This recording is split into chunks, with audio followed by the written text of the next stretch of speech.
Welcome back everyone. Hi if you're new, my name is Tori and today I'm going to share with you guys one book that I recently finished and then all of the books that I plan on making my way through this weekend. Tomorrow, so Saturday, is the start of Tome Topple and this is my first time participating in it and I'm really excited for it. So I'm going to share with you guys my Tome Topple pick. I've made a little bit of progress in that book, nothing too crazy, but I'm really looking forward to making a dent in that book. And then there is one book that I'm reading that I really want to finish before the weekend is over. I'm almost done and it is so good. And I'm also listening to one book that I think you all will be really excited to hear about. So yeah, let's get into it.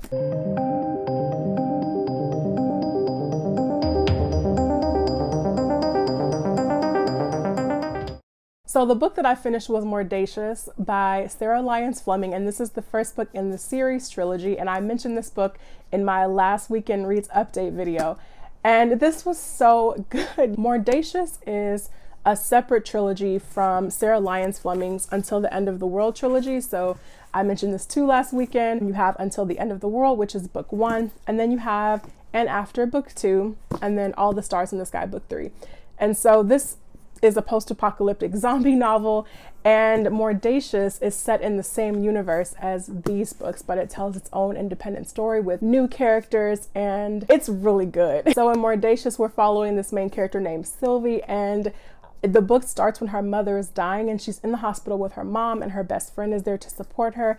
And then basically the world just goes to crap. From there, we're really following Sylvie throughout this entire journey of her adapting to the zombie apocalypse and really her kind of opening up to people and making new friends, which is something that she's really never done before because she's had such a tumultuous childhood. I really enjoyed this. I think I like Sylvie's character a little bit more than I enjoyed Cassie in the Until the End of the World trilogy, because in this series, Cassie, her parents are preppers, and so she just kind of is always in survival mode and really knows what to do and how to like take care of herself and her friends. And she's just so resourceful and can kind of make her own way in the apocalypse. But you know, in Mordacious, Sylvie, she is just, I feel like she would be me in the apocalypse. Like, man, what do I do now? So if you're interested at all in reading either, you know, the Until the End of the World series or Mordacious, you can read them in pretty much any order, but I will say that you should start with Until the End of the World, just because I think you might connect with the characters in here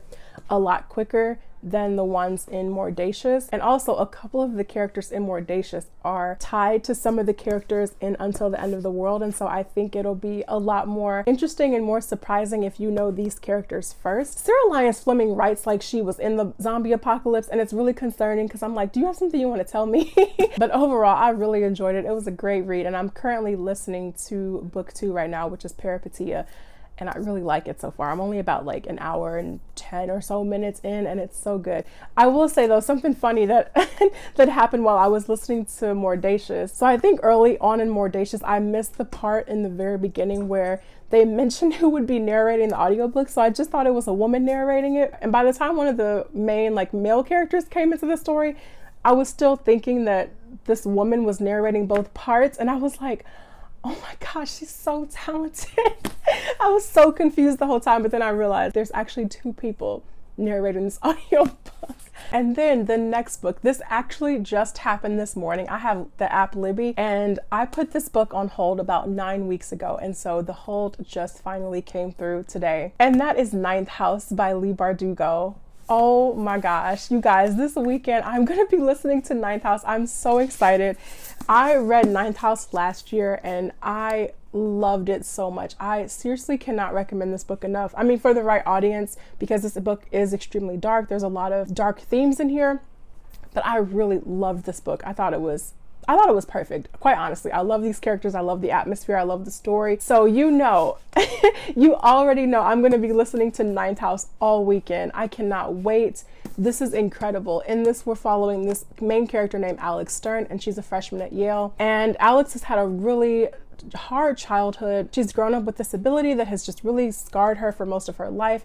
And so she goes to Yale under the condition that she monitors the activity of all the secret societies, but then things kind of take a turn when someone is found dead on campus. And from there, we just get this really amazing story. So I cannot wait to relive it, can't wait to re-experience it, and basically fall in love with these characters all over again via the audiobook. So I'm really looking forward to that. I was not expecting this book to be a part of my weekend reads, like, at all. And then around 9 o'clock this morning, I was logging into work, doing my thing, drinking my coffee, and then I get this notification from Libby that's like, your hold has been borrowed. This is unreal. So I'm going to be listening to this pretty much all weekend. And so now getting into my main reads for the weekend, I'm reading The Unspoken Name by A.K. Larkwood, and I have a little less than like 170-ish pages left in this book.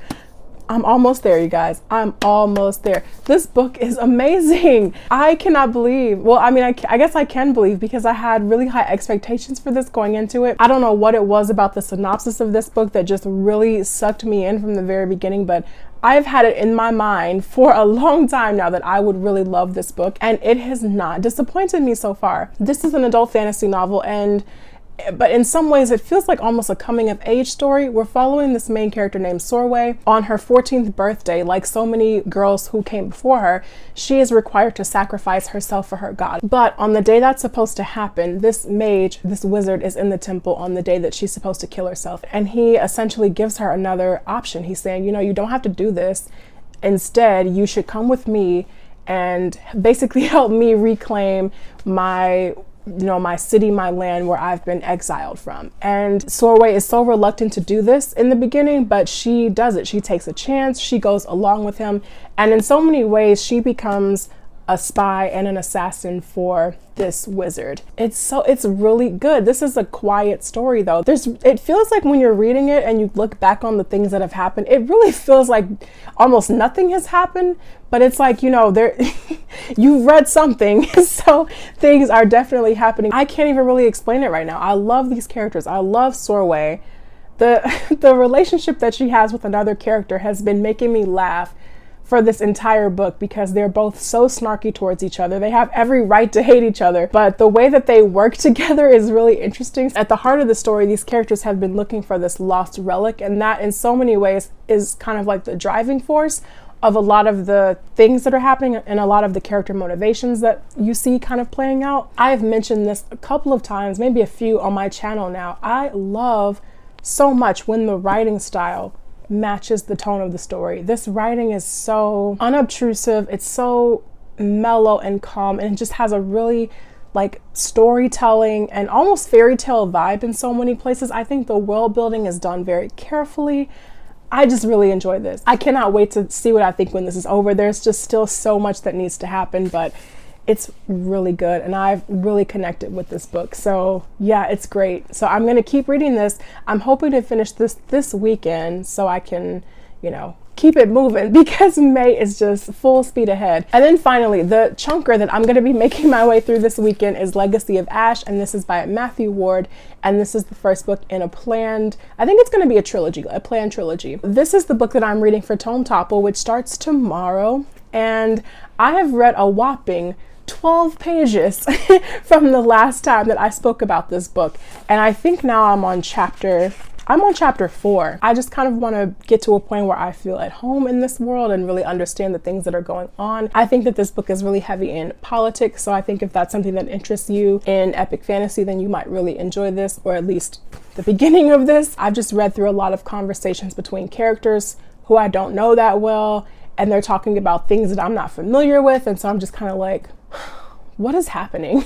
Who is loyal to whom? Like, what is going on? Who's really the enemy here? So there's a lot of questions that I still have while I'm reading through this, but I'm hoping to make as much of a dent as possible in Legacy of Ash this weekend during Tome Topple. I mean, well, Tome Topple goes almost until the end of the month, so I have time, but yeah, I want to feel more of a familiarity with these characters and this world. So that's it for me, you guys. That's what my chilly, probably rainy weekend is going to be looking like. I'm so excited for Tome Topple to start. I'm really looking forward to it. And Ninth House coming through on audiobook this morning just seriously made my entire weekend. I'm so excited to just finally experience that again.